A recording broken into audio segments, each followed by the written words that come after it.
Bonjour et bienvenue pour ce nouveau podcast du Labo des Jeux. Aujourd'hui, je vous propose de parler du jeu Les Châteaux de Toscane. Analyse, avis, questions d'actualité, c'est le podcast du Labo des Jeux. Les Châteaux de Toscane, c'est un jeu qui est sorti en 2020. C'est le petit frère des Châteaux de Bourgogne. Il a donc le même auteur, à savoir Stefan Feld. Il est illustré par Annie Stefan et Klaus Stefan. Et il est édité par Alea. C'est un jeu qui se joue de 2 à 4 joueurs pour des parties qui durent environ 45 minutes, voire jusqu'à 1 heure. Quand je dis que c'est le petit frère des Châteaux de Bourgogne, c'est exactement ça. On a les mêmes sensations de jeu, dans un format plus réduit, avec le même design moche que les Châteaux de Bourgogne, avant sa sortie en édition spéciale, mais cette fois-ci, le jeu est plus accessible, il est un peu moins expert, et sera plus facilement jouable par les personnes qui n'ont pas l'habitude.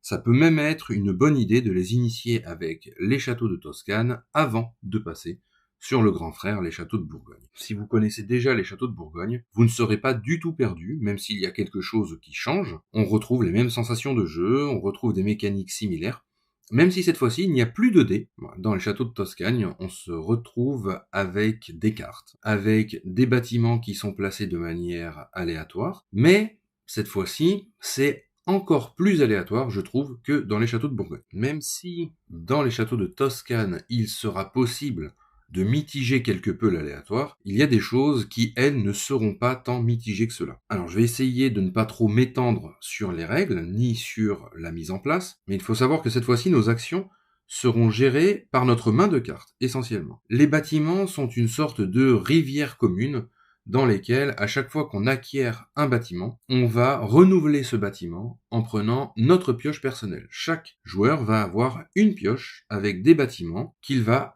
ajouter à chaque fois qu'il va acquérir un bâtiment de la réserve commune. Une fois que nous avons épuisé tous les bâtiments qui sont disponibles sur notre plateau personnel, nous mettrons fin à la partie, tout simplement. Donc, comme je le disais, nos actions vont être dirigées par les cartes que nous avons en main. Pour pouvoir acquérir un bâtiment, nous n'avons rien à faire. Il suffit de prendre le bâtiment, de le poser dans notre zone de stockage, de renouveler par un bâtiment de notre stock personnel, et notre tour s'arrête de cette manière-là. On va pouvoir aussi piocher des cartes, puisque ce sont ces cartes qui vont diriger nos futures actions, et ensuite on va utiliser ces fameuses cartes pour pouvoir placer des bâtiments. Alors ça ressemble au château de Bourgogne, tout en étant différent. C'est-à-dire que si je veux poser un bâtiment jaune, je vais devoir utiliser 2 cartes jaunes. Ou alors, je peux remplacer une de ces 2 cartes, voire les 2 cartes, par 2 autres cartes d'une couleur identique. Je peux utiliser donc 2 cartes rouges pour remplacer une carte jaune. Ou je peux utiliser 2 cartes rouges et 2 cartes bleues pour remplacer mes 2 cartes jaunes. Donc c'est là où on va mitiger un petit peu notre aléatoire, mais ça va demander d'avoir plus de cartes en main. Bien entendu, chaque action peut être améliorée. Notre pioche de cartes, par exemple, d'origine, on ne peut piocher que 3 cartes. Mais on va pouvoir, grâce à des effets de pose de bâtiment, augmenter cette limite. On va aussi obtenir des ouvriers qui vont nous permettre de réduire le nombre de cartes dont on aura besoin pour poser un bâtiment. De la même manière, on va pouvoir augmenter le nombre d'ouvriers qu'on récupère d'origine. On aura aussi à notre disposition du marbre qui remplace les pièces en argent des châteaux de Bourgogne, qui nous permettent de faire une action bonus sans avoir à payer cette action, puisque normalement on ne peut faire qu'une action à notre tour. Et bien si on a du marbre, on pourra faire 2 actions à notre tour par exemple. On va aussi marquer des points de victoire pendant notre tour de jeu. Au cours de la partie, nous allons marquer des points de victoire. Il y a 2 types de points de victoire. Les points de victoire rouges, qui seront nos points de victoire finaux, et les points de victoire verts, qui sont des points qu'on va marquer à chaque manche et qui vont se cumuler avec les scores précédents. Le jeu étant coupé en 3 manches, à la fin de chaque manche, on va transférer les points de victoire verts que nous avons acquis au cours de cette manche sur notre piste de points de victoire rouge, qui sont nos points de victoire finaux. Ce qui fait qu'on va créer une sorte de moteur de points, où on va à chaque nouvelle manche rajouter les points qu'on avait déjà cumulés au cours de la manche précédente. Mais en plus, parfois, le jeu nous octroiera des points de victoire rouges, qui sont des points de victoire finaux. Donc on va jouer sur 2 pistes de score différentes. Donc ça, c'est peut-être la mécanique la plus compliquée du jeu à appréhender, pour savoir comment bien transférer nos points de victoire d'un côté à l'autre. Mais une fois que c'est fait,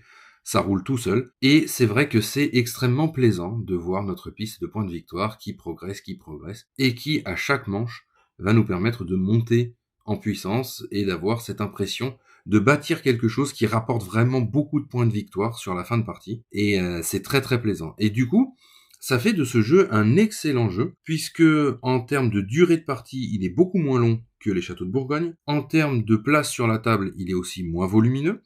Les règles sont plus simples à appréhender. On peut initier plus facilement des personnes à ce jeu. Et au final, moi je ressors toujours de ce jeu avec cette impression d'avoir joué à un excellent jeu. Je trouve d'ailleurs que le jeu n'est pas assez représenté, on ne le voit pas souvent passer sur les réseaux, et c'est dommage parce que c'est vraiment un excellent jeu qui mérite d'être connu, et qui permet justement l'accès au château de Bourgogne, qui est plus compliqué, un peu plus technique, même s'il reste un jeu excellent, extraordinaire, l'un des 10 meilleurs jeux auxquels j'ai joué, c'est un excellent jeu, les châteaux de Bourgogne, mais son petit frère n'est pas en reste pour moi. Il reste aussi un très excellent jeu quand on a moins de temps, quand on veut initier des personnes, et ensuite leur faire découvrir le château de Bourgogne. Donc voilà, j'espère que ce podcast vous aura donné envie de découvrir, ou de redécouvrir, ou de faire découvrir les châteaux de Toscane à vos amis, à votre famille, à votre cercle de joueurs, pour résumer. C'est tout pour moi pour aujourd'hui. Je vous dis à très bientôt pour un nouveau podcast du Labo des Jeux. Vous pouvez également nous soutenir grâce à notre Ko-fi, dont on vous met le lien en description. Merci.